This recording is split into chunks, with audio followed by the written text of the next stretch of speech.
Welcome to Attributions. Today I'm speaking with Steve Turton about all things extreme flooding, climate and weather systems, and recent climate change impacts in Australia and the globe. Steve is an adjunct professor of environment geography at Central Queensland University. He's also had a distinguished career across academia, where he's held senior research and counselling roles in several universities and research centres. Steve's also one of the former presidents of the Australian Council of Environment Deans and Directors, along with the Institute of Australian Geographers and the Australian Academy of Sciences. He's been recognised with numerous medals and awards for his contributions to geography. On climate change, Steve was an expert reviewer on the IPCC's 5th and 6th assessment reports on impacts and adaptation.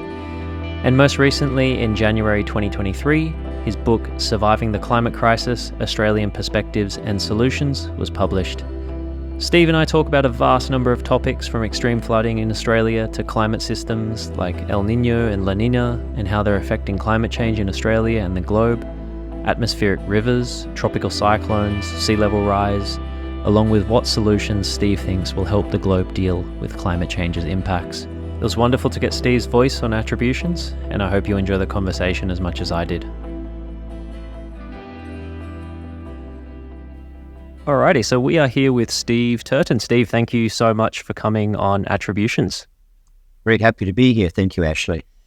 So Steve, there's quite a lot that I want to get through to today, with a particular focus on extreme flooding. And I love talking to experts like yourself because there's a lot to learn and to listen from. But first, I'm just wondering if you can give listeners a brief background on who you are, your career, and I guess what kind of research you're up to right now. Well, sure. So I guess I've been interested in climatology for most of my career. So that goes back back 40 years or so to my undergraduate days. So where I studied geography at university, but I majored in particularly focusing on climate change, climatology. I guess when I was a student, we weren't talking so much about anthropogenic climate change. We tended to focus more on geological scale climate change, because there wasn't really, the IPCC hadn't formed and the world was not really taking notice of anthropogenic climate change. So in my career, I've seen a big change in focus now to understanding climate variability, which is a variability from year to year, which has always been with us. But now how climate change due to rising greenhouse gases and other human activities is changing our climate. So that's happened in my career over 40 years. So yes, I've been interested in climatology, and I lived in the far north for many years. So there I took up a lot of interest in tropical cyclones as well, and quite a few papers in that area. So I guess for me, the big thing is the release of my book, Surviving the Climate Crisis, Australian Perspectives and Solutions. That was published last January, so it's just over a year ago. And for me, that was a kind of a peak in my career, was bringing all these ideas together in a single book. So yeah, there's lots of things I could talk about, but that's sort of a bit of a nutshell. Nice, Steve. So you've been around for a while. You've been around the block for a while, I guess. I have been around for a while, and I've seen a lot of changes, and I'm also at times quite frustrated by the lack of action that we're seeing from our leaders. So that worries me quite a lot too. Yeah, and I guess that's a good kind of segue into before we get talking about extreme flooding, and in particular some notable recent Australian experiences. I'm just wondering if we can first kind of drive into the global perspective of things, and kind of give listeners a bit of context about what we're talking about. It seems to me that, several predictions that were made in the past are starting to kind of take shape now. And I remember many years ago, for example, I started seeing the term thresholds kind of pop up and get thrown around. And I feel like we are starting to begin to see what pushing up against those thresholds looks like now. So I wanted to just get your reaction on that, and also from what you've observed over the past few years in a global context. What are we seeing? Well, unfortunately, we're seeing an escalation of climate change due to human activity. So, greenhouse gases, they dropped a little bit emissions globally during COVID. They're now back on track and they're faster than ever. So we're really going in completely the wrong direction globally towards achieving any kind of net zero by 2050. We're really pushing the envelope now. So we're seeing greenhouse gases rising at a rate that we haven't seen possibly before we evolved as a species, so going back millions of years. So we're living in this uncharted territory at the moment. That's quite frustrating. That's also why we're seeing, for example, last year was the warmest year on record globally. It was also January was the warmest January on record as well. So we've actually started this new year. Already February's looking like it's off scale. We're kind of halfway through February almost. And it's looking like it's going to be a world record temperatures for February. This is measured between 60 degrees north and 60 degrees south from a huge network of monitoring stations. So, there's talk now in some of the literature that we possibly have already breached 1.5 degrees Celsius above pre-industrial, which was, that's the lower end of the Paris target. So some sources say we've already gone through that, and that's probably occurred about 10 years earlier than it should have. So I think what we're seeing now is the climate, particularly the warming of the planet, notably the oceans, because they cover most of the planet, is now so rapid that we are actually seeing the climate system move almost into a runaway climate change effect.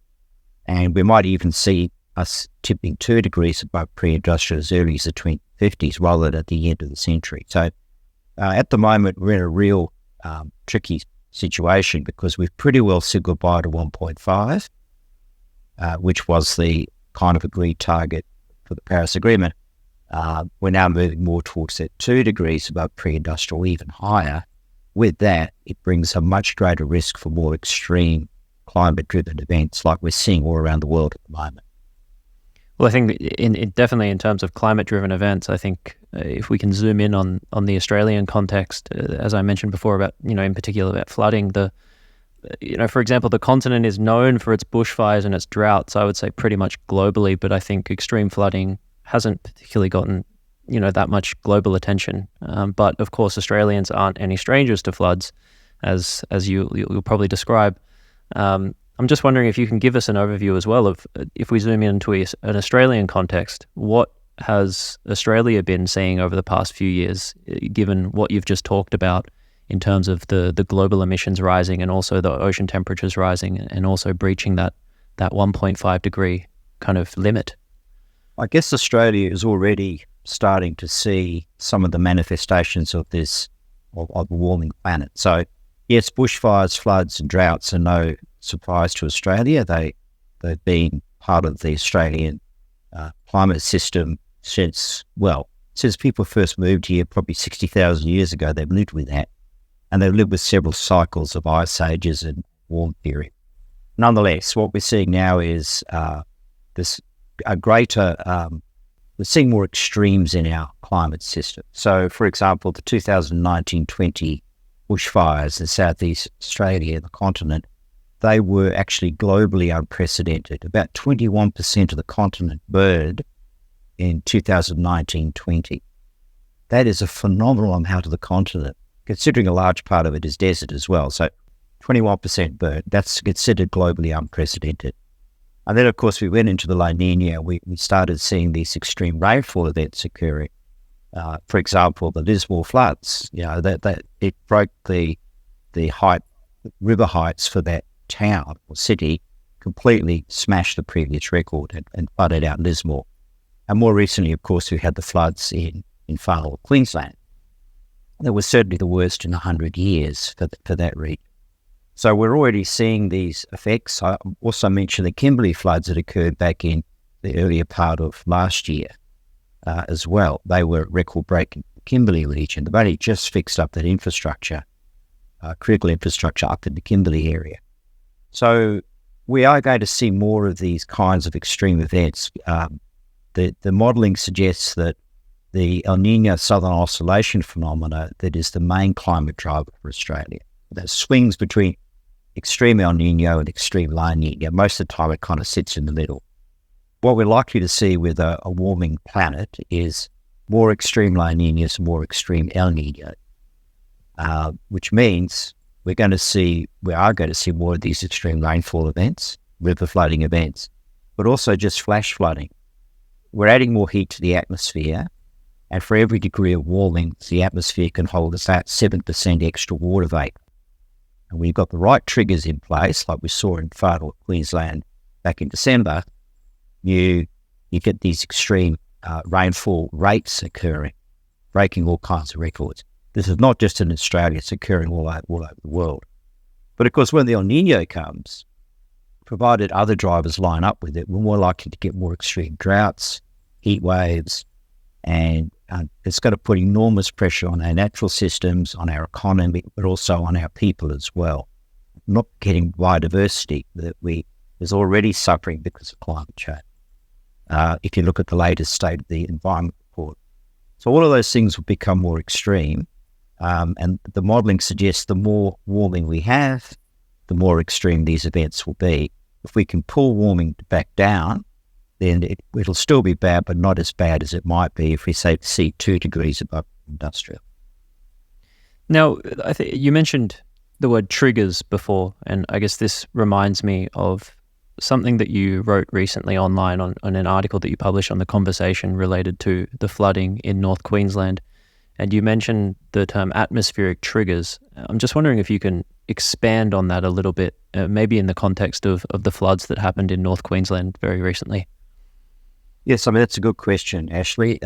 If you look at all of the major flood events we've had recently, including the Lismore floods, the Brisbane floods, but also obviously the recent floods in the Kimberley and far north Queensland, they're all associated with a similar setup. It's called an atmospheric river. It's an area of converging winds that sit over a place for a prolonged period of time, a stationary event. So it just keeps feeding moisture into the system. The air rises rapidly, and when the right trigger there being convergence, rising air and condensation, down comes the rain. And this is what happened recently in the area between the Daintree in far north Queensland and roughly the Cairns region up north, and led to the big floods up there. In fact, the highest level ever for the Daintree River. It broke the previous record by 2 metres that was set back in 2019, and that record is about 120 years of record. Now, what causes that is this stationary weather pattern. But what's making these events worse is there's more water vapour in the atmosphere. Because the atmosphere is warming, it can hold more water. So that is why it's almost highly likely that we're going to see more rainfall records broken, more flooding records broken, not every year, but several times a decade for various parts of Australia and the world. And that's just because we are adding more water vapour to the system. We're warming the oceans. That provides a source of energy to feed into those systems. So these triggers are really when you've got the right conditions in the atmosphere in place to allow air to rise rapidly, to condense, and then to come down. Now, I spoke to people in Cairns during that event, because I don't live there anymore, but they said that the rain over those 2 days varied between torrential, very heavy, and heavy. It did not let up for 2 days. It just roared down on the roof, and when it appeared to be getting lighter, it was still heavy rain. It was just phenomenal, the amount of water that fell out of the atmosphere. You could calculate how much fell. We're talking millions, tens of millions of litres of water that just fell out of the sky. So that's the reality of the situation. And if one of these things sits over one of our big cities, which is possible, we are going to see a lot of flash flooding occurring in our cities with the consequences, as well as riverine flooding, of course, another option. So yes, we are going to see this becoming part of our new normal, I guess. With it the kind of thought, the descriptions you just described with this absolute torrential flooding, torrential rain, coming down, I can't help but think of the effect of sea level rise and the exacerbating effect that might have on flooding. Maybe, for example, if a cyclone decides to come up, what kind of I mean, are we prepared for sea level rise plus cyclones plus an atmospheric river, in a worst case scenario example? I suspect that we're not, because a lot of sort of residential and industrial development that we put on our floodplains, but also in our coastal areas, predates local government taking sea level rise into account. Stuff was built decades ago. This is the problem of the Barron River Delta up near Cairns, was a lot of houses were put in. They were low-set homes. They were built after the 1977 flood, which was the last big flood. This one exceeded that. Councils allow these things to happen, and now that we can't always retrofit them. The old Queenslanders were a great model because they were high-set homes, and the waters could rise and you could keep everything nice and dry. These new low-set homes, they're a problem in these kinds of areas, as you saw on the news. So yes, we probably do need to be thinking more about, obviously modern planning is doing that, but you're quite right. If we've got rising sea level plus more extreme rainfall events, we are going to get the effect of tides holding the water back in areas that are exposed to floods. But also, when we do get, the modelling suggests we're going to get less cyclones, but stronger cyclones in the future. And recently, somebody wrote a paper, I think, in The Conversation, saying, should we have a Category 6 scale for tropical cyclones?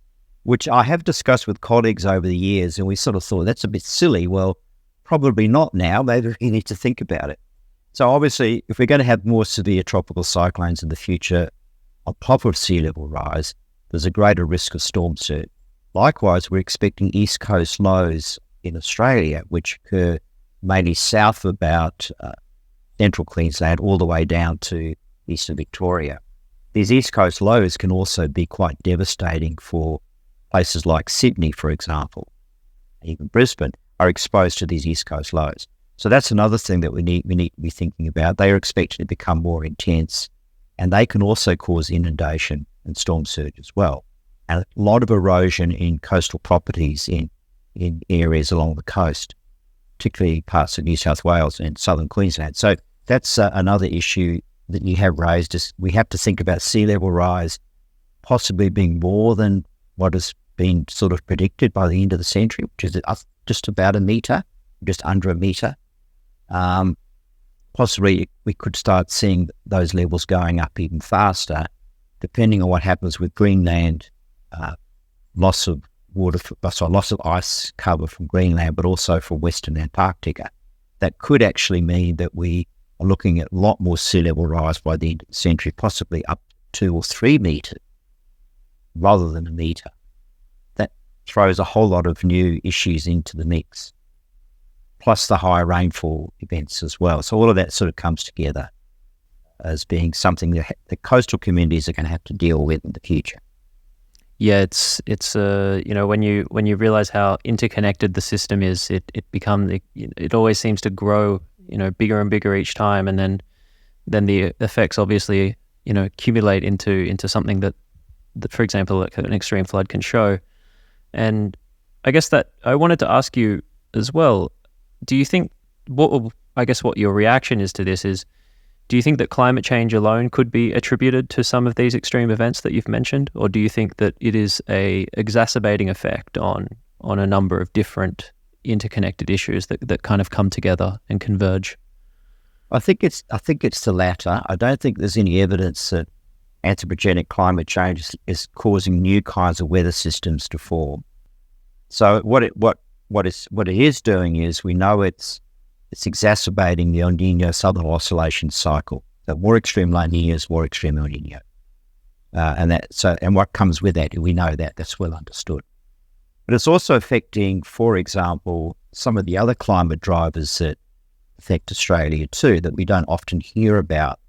Most Australians have heard of El Niño and La Niña. Average Joe Blow walking around the street.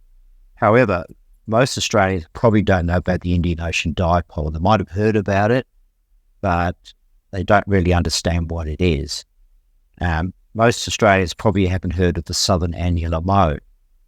That's given us this quite wet summer in eastern, or particularly southeastern Australia this year, despite everything.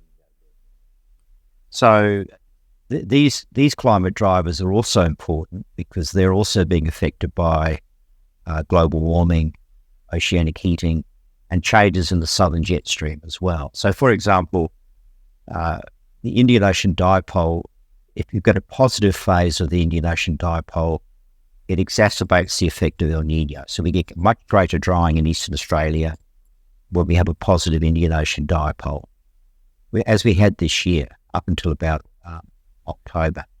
The southern annular mode, though, if it's in a positive form, it leads to these easterly winds. It pushes the westerlies further south. So one thing we've noticed this year in southeast Queensland, where I live, we've had no westerly, hot, dry westerly winds this summer. And we just haven't had any. Last time we had a westerly wind event was back in October, and there were some bushfires around.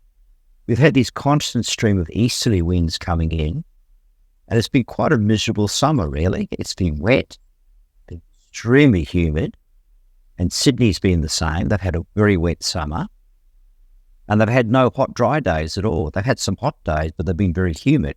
So the bushfire risk this year has been virtually non-existent. So the modelling suggests that in the future we expect, two things I take home from this is we expect more positive phases of the Indian Ocean dipole. So that means that when we do get an El Nino, it's going to exacerbate the drying effect, mostly in Eastern Australia and parts of Southern Australia. We also are going to see more positive phases of the southern annular mode. And what that will do is push the westerlies further south. So that's an issue for the winter because it means less winter rain in southern Australia. And that's already happening. If you look at the long-term trends for southwestern Australia, their rainfall's dropped by 25% since the mid-1970s and never really recovered. So we've got strong drying in the southwest, and we've got moderate drying in the southeast of the continent. Tasmania's a little less. It's a bit further south, so it's still getting some westerlies coming through. So that's not good news for Australia because what it's doing is causing a much greater drying over the more populated parts of Australia. It's also more drying in the areas where we grow most of our food, the Murray-Darling Basin, places like that. So that's something to think about in the future is that these other climate drivers are also being affected by background anthropogenic climate change as well as the El Nino La Nina cycle. Are these weather or climate related systems like you mentioned in the Indian Ocean? Are these generally predictable? Like, can you look at the future with a general idea of what's going to happen, so you can, in a sense, I guess, prepare for a certain event? Well, at the moment, the Bureau put out forecasts that you can look at the state of the ENSO, you can look at the state of the IOD, and you can look at the state of the SAM. You can go to their website and you can look at what it is in any particular day or week or whatever. And these cycles are a little bit different. They're not all the same as El Ninos. They have shorter duration.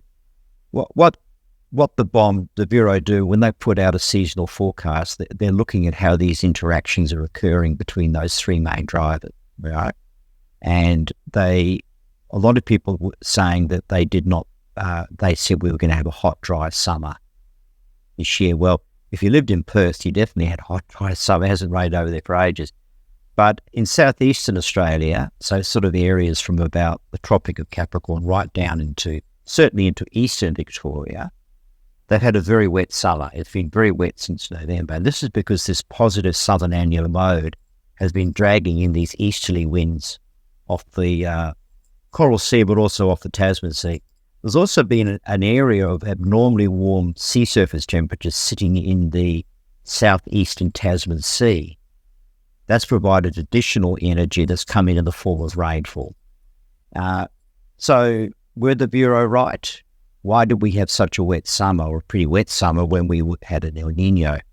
Well, the El Nino effect was overcome by this positive southern annular mode because it provided this additional source of moisture and energy coming in from the providing easterly winds. So in many respects, they were correct. It was a very dry spring. July, August, September, even October, was very, very dry in southeastern Australia. November is when the southern El Nino mode turned positive.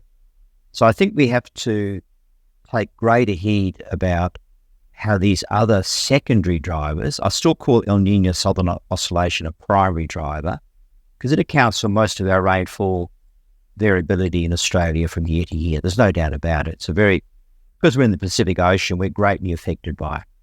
But the Indian Ocean dipole is an important driver, especially in the spring. But once the monsoon starts south of the equator, the IOD tends to just disappear. It evaporates, or not evaporates, it just dissipates. The IOD was positive in the spring. We had an El Nino. We had a very hot, dry spring in eastern Australia, no doubt about it. And that's why they put out bushfire warnings, because they thought November was going to be hot and dry. But things changed. The southern El Nino mode suddenly flips from being negative to positive, and literally within 2 or 3 weeks, the whole setup changed. And so this El Nino demonstrated that not every El Nino is the same as the one we've had before. Yeah, I remember, even late last year, for example, there was so much chatter about how since this El Nino is coming in and shifting from a La Nina, that there's going to be drought in effect, there's going to be bushfires going, crazy, and none of that really came to fruition. And I guess, as you've just, eloquently explained, that you'd have these secondary drivers that are, I guess, changing the situation overall and giving us a very different overall picture, I guess you would, for lack of a better word. Yeah, that's right. And I think this also demonstrates that we're getting these areas now of abnormally high sea surface temperature, these anomalous areas occurring. As the East Australia current, which is our most important current on the east coast, comes from the north, down from the tropics and makes its way south, it's a phenomenon that's part of the Australian oceanography. Well, there's evidence that this is strengthening under climate change, pushing further south, and it's causing all sorts of problems for fisheries. It's threatening kelp forests in the southeast and south. It's impacting on northern Australia's fisheries as well, including salmon farming, because that warmer water brings with it lower oxygen.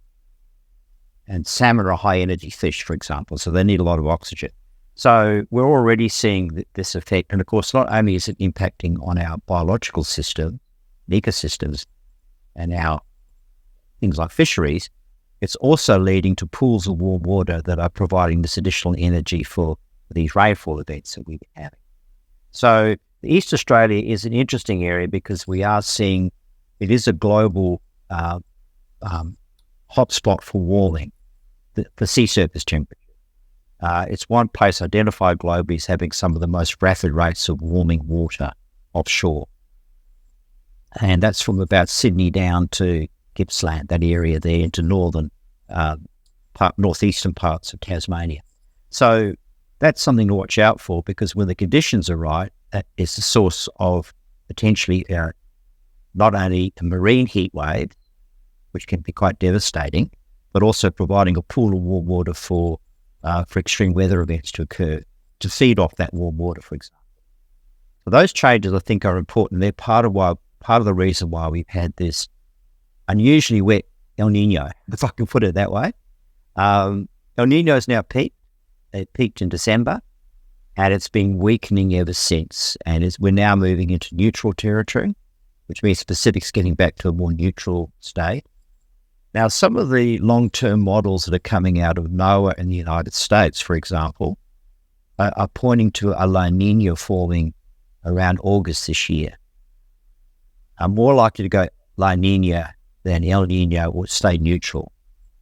So we could be flipping back to a La Nina next summer, which will be very interesting because it brings with it greater risk of flooding, for example. Yeah, I mean, just a quick follow-up question on that, Steve. I mean, generally speaking, shouldn't the El Nino last a little longer than what, as you said, it's already peaked? I mean, what would be your take on that?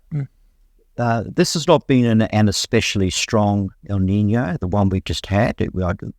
Best described as moderate. Remember, again, they're not all the same. Not necessarily. La Ninas tend to persist through the summer, and they take longer to break down. El Ninos tend to peak in the spring, early summer. They then tend to break down. So it kind of did that through all of the spring. It was very strong in the spring because the Indian Ocean dipole was at a positive phase. And at that point, I think the SAM index was neutral. So the SAM was not really having much effect. But then the SAM really became strongly positive, unusually so, and that pushed the westerly winds much further south, which would have brought much warmer, drier conditions that we'd expect to see in an El Nino.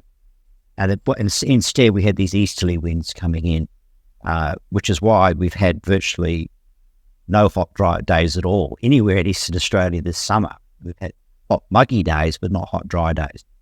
So the answer to that question is El Ninos can be quite short-lived, and it is possible to flip straight back to, you don't go straight to La Nina, you have to go back neutral.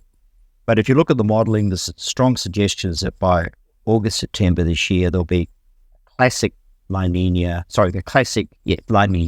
forming in the Eastern Pacific, which is a pool of very cold water, an upwelling of South America. And that pushes all the cloud and convection towards Australia. So we're talking about a repeat of 2022, probably, if that occurs, a very wet summer coming. So would you make a general prediction that we may see some more extreme flooding, going into end of this year and into the next? Yes, if we go to La Nina, and it's a strong one, history shows that will happen. And of course, that can also depend on things like the IOD, what phase that is in. If we go to a negative IOD, that will actually make the La Nina worse, enhance rainfall. It also means probably a very wet spring. So rather than having a dry spring, we could have a wet spring. So there might be good news for some parts of Australia that perhaps haven't seen much rain. But at the moment, we have to wait and see how the models go. But there is a strong suggestion that we will have La Nina 24, 25.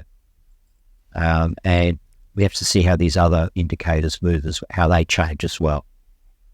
If we look at all this, Steve, and kind of bring it all together, a lot of this harkens back to the concept, the new normal, related to, for example, extreme weather events and things like that. I guess I wanted to get your reaction on what you view the new normal as, and do you think that we are, working towards being prepared for this new normal, or do you think that things are, generally speaking, not going as fast as they should be? I guess with any of these sorts of things, the rate of change is problematic. We know it's problematic for many of our ecosystems and a lot of our biodiversity. They're unable to adapt to such a rapidly changing climate. We're now seeing change at the scale of a human lifetime. Previous rates of change might have been at the scale of 1,000 years. They're now at the scale of less than 100 years for the same rate of change. So, and therefore, you could say that if the ecosystems are having trouble, so will the human systems and the economic systems that go with it, including our food production, food security, all of that sort of thing. So the new normal to me is, some people have actually called it the new abnormal, which is another way of thinking about it, which is, I think, is appropriate, is when you change your climate baseline. So the main climate attribute that we are changing due to rising greenhouse gases is simply its temperature, whether it's ocean temperatures or whether it's atmospheric temperatures. And of course, these changes are much greater away from the equator. So some of the biggest changes in temperature are in the Arctic region, which is warming 2 to 4 times faster than the tropics. And the waters around Antarctica are changing very rapidly. They're warming. Not so much the ice cap itself, quite stable, but the waters around there. And we're seeing big changes in sea ice. In fact, we're seeing record low levels of sea ice last winter in the Antarctic. Even though there's no sunlight, the waters are warming, and they're having a massive impact on sea ice. We're seeing quite rapid warming in West Antarctica, particularly the peninsula bit that sticks up a little bit further north. That's warming 1.5 to 2 times faster than anywhere else in the southern hemisphere. So we are seeing, what we're doing is we're changing our average temperature for a place. We're shifting its baseline. So we think about average temperatures. Around that average temperature, we probably have a normal distribution. We've got cold days, warm days, we've got average days. We're shifting that distribution to the right. So what that brings is a much greater risk for hot days, heat waves, much lower risk for cold days and cold waves. Doesn't mean we won't have cold days in the future, but we're more likely to have warm days. And what we're seeing too, because of this greenhouse effect, is we're seeing records broken in Eastern Australia this year for overnight minimum temperature. Sydney broke a record. Brisbane broke a record the other night where minimum was 28. That's more like what you'd expect to see in Cairns or Darwin. You don't expect to see that in subtropical Brisbane, but it's because we've had this very humid, muggy weather that's trapping the heat. So the southern annual load is probably exacerbating that. But nonetheless, we are seeing records broken. But interestingly, the minimum or overnight temperatures are warming faster than the afternoon or maximum temperature. And that makes sense because we're adding the trapping effect of greenhouse gases. So it's retaining the heat that would normally be lost to space at night time is being trapped. So it kind of makes sense purely on first principles of the greenhouse effect. So the new normal is how we shift our systems to cope with a changing climate so that we can have some kind of stability in our social systems, our human systems. But as we start shifting our baseline, a lot of our cropping systems will not be able to cope because they'll have a thermal tolerance for growing certain types of crops. And in Australia, they're already saying this is an issue for wheat. It's an issue for cotton, actually, although cotton's not a crop in terms of food, but it's an important fibre crop. And, of course, the water use requirements will change with warming. They need more water, more irrigation. Unfortunately, we might have less water in some years to have the irrigation. So that's what I mean by the new normal is we're not living in the same climate that, say, our great-grandparents lived in. It's already shifted a little bit over 1.2 degrees as a global average. That may not sound like very much, but in the Arctic region, it's shifted about 5 degrees, just in 2 generations. So yes, that's what I mean by the new normal. It's uncharted territory. We haven't lived in that climate before, certainly as a species, and all the species that occur with us on this planet, most of those have not lived in this climate envelope before either. They're living in a new normal. Do you think, Steve, and just being mindful of your time, do you think that this new normal, in your opinion, do you think that something like a climate emergency needs to be declared officially? Climate emergency, a lot of people think it means panic or that sort of thing, but I believe there's over 1,100 local government areas around the world, or jurisdictions. I think they call them counties in the US or whatever. In Australia, there's shires and local government areas. Something like over 1,000 internationally have declared a climate emergency. I haven't got the numbers for Australia, but there are quite a large number in Australia too, including the city of Sydney, for example. What is the value of declaring a climate emergency? Is it alarmism? Is it defeatism? No, it's not. What it's doing is it's getting communities prepared for the new normal. Right? So it shouldn't be seen as that. But when I've tried to convince local government authorities in the north, for example, having conversations with mayors and others, because these people have to do it as a council resolution and vote on it. They say, we're already doing stuff about climate. We're already cutting back our emissions. We're doing all these things in council. We don't need to declare a climate emergency. And I say to them, yes, but if you declare a climate emergency, you will get the community lined up and better prepared for when we get the sort of events that we've just seen up in Far North Queensland. And so I'm kind of hopeful that maybe after the local government elections in Queensland, which are coming up in March, if there's a new local government, for example, in Cairns, I'm just using Cairns as an example because that's a previous council I've tried to get to declare a climate emergency, they might actually say, well, maybe this guy was right. We should have done it. And now we've had this terrible event. We should go ahead and declare a climate emergency, but not see it as being that we failed in any way. It's not about failure. It's actually about demonstrating leadership and bringing the whole community together so they're better prepared for the next disaster, because there will be another disaster. They think they can wait another 100 years now. Well, it might be they get another event like this in 20 years. They might have a severe cyclone. I mean, who knows? So I think it's a great idea declaring a climate emergency. But in Australia, it tends to be the more progressive councils that are doing it. It's not very common in Queensland. I know my Sunshine Coast Regional Council has declared a climate emergency. I was very impressed to hear that because it's a very conservative area.